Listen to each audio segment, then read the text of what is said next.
Chancellor, I now invite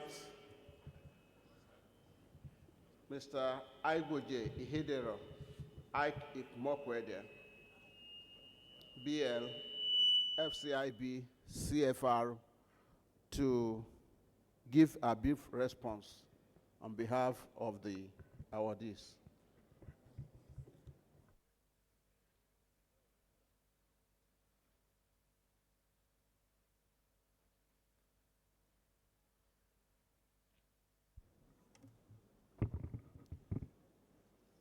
Your Excellency, the visitor, represented by the Executive Secretary of the National Universities Commission, Your Eminence, the Chancellor, Your Excellency, Pro-Chancellor,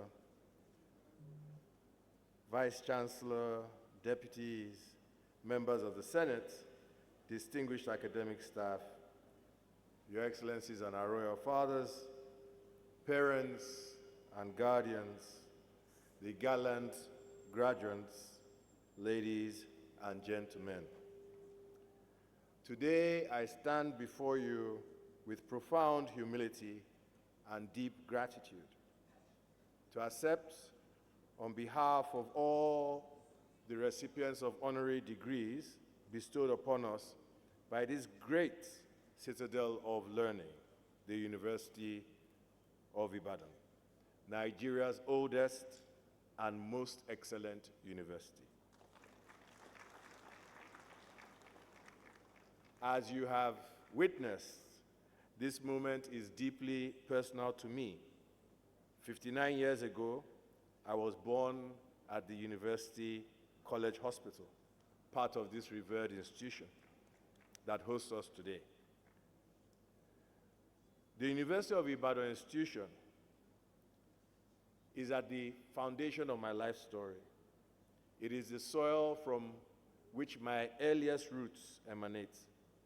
Both my parents are proud graduates of this university, and I grew up in a home where the UI ethos, discipline, integrity, inquiry, culture, and excellence was not only taught, it was lived. As an adolescent, I remember visiting the postgraduate hostel with a sense of awe, the postgraduate hostel of this very university, absorbing an atmosphere that was at once intellectual, cultural, and aspirational. That early encounter with UI shaped my lifelong understanding of what a true academic center of excellence means. And after walking the corridors of some of the most respected universities around the world subsequently and even now, I want to tell you that nothing has been able to erase the imprint of that experience when I was a young child visiting University of Ibadan, about what the standard of academic excellence is all about. Growing up, I was inspired by my parents' graduation. My parents' generation, apologies. My parents' generation, and our Pro-Chancellor is a living embodiment of it. Their passion for knowledge, their passion and reverence for our culture, their commitment to community, those early influences shaped my worldview and made me immensely proud of my Nigerian identity. I did not want to be anything else other than a Nigerian. I didn't want to be anywhere else other than Nigeria. They taught me that greatness is not inherited. It is cultivated through learning, discipline, courage, and service. Over the years, my conviction has strengthened that a nation's true wealth does not lie solely in its financial capital. A nation rises or falls on three interdependent forms of capital. Financial capital, and we always talk about money, but as important, knowledge capital and cultural capital. When these three things are nurtured and driven together, they amplify each other and result in exponential greatness for the nation. That's where a nation gets its global influence from, not just money, but knowledge and cultural capital that represent its people. And that is what enables citizens of a nation to contribute meaningfully to human advancement. It is easy to talk about financial capital because we can easily measure it, we can even count it. But the wealth of knowledge and culture cannot be easily counted because it's actually greater than money. When properly nurtured, knowledge and cultural capital compound faster than money. It grows things and nations faster than money. It multiplies silently across generations. It shapes your people. It shapes your youth. It makes character. It feeds innovation and inspires greatness. Standing here today, I must confess that my generation, I told you I was 59 years old by inference. We have not done enough, unlike my parents and those before them.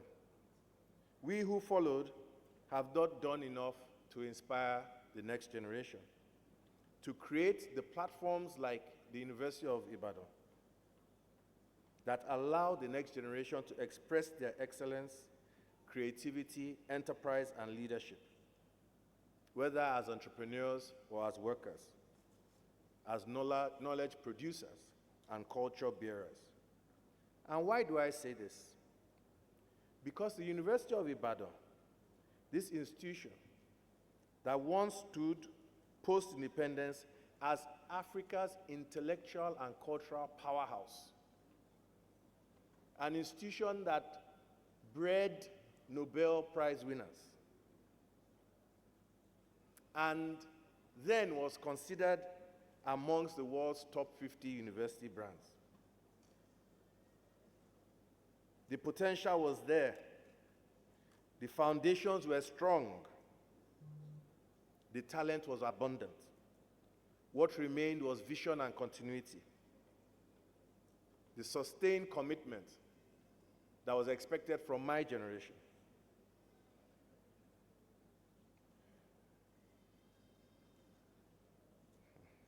But we were already there. We are here now, and I think the VC and the Pro-Chancellor spoke to what we have now. If my generation had fully embraced our responsibility, we could have elevated this magnificent center of excellence to be considered amongst the top 50 universities in the world. The truth must guide us forward, not weigh us down.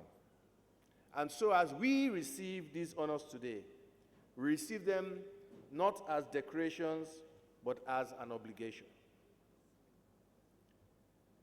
You, the University of Ibadan, your principal officers have honored us, but your honor also summons us.